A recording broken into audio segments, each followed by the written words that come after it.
Donc par contre, à chaque fois, ça a beaucoup de saveur, beaucoup de goût. Alors je découvre à chaque fois avec des familles qui m'invitent à manger chez eux. Et moi, je fais un peu de cuisine et eux, ils font un peu de cuisine aussi.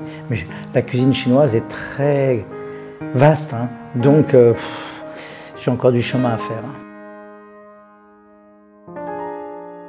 Ouais, c'est très intéressant. Mais c'est vrai que on s'amuse bien à table, hein. Puis on boit bien aussi, hein.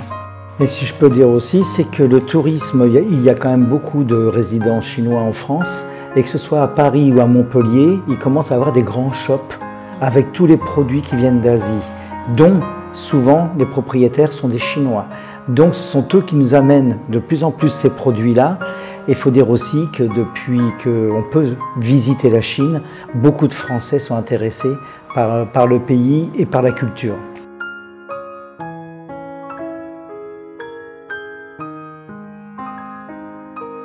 Il faut toujours jouer avec les saveurs et c'est l'ensemble qui ne doit pas être agressif, qui doit être agréable en bouche. De la façon que j'ai travaillé comme dans cuisine française. Ça veut dire que j'ai mis beaucoup de ces produits chinois de médecine, qu'on utilise en médecine, mais on ne peut pas vraiment en ressentir le goût puisque j'ai fait tout un mix de saveurs. Tout ce que j'ai retenu, c'est qu'il faut en manger parce que c'est très bon pour la santé. De la pastèque qui n'est pas sucrée et que j'ai fait infuser avec la graine de cassia.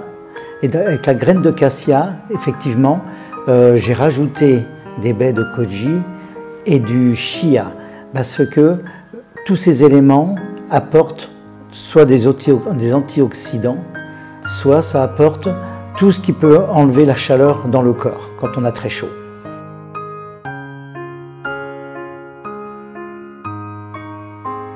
Après, les taillages en julienne ou en petite brunoise, c'est pour que ce soit agréable en bouche. Ça, c'est juste du taillage. Les techniques, c'était du taillage, surtout pour le légume, hein.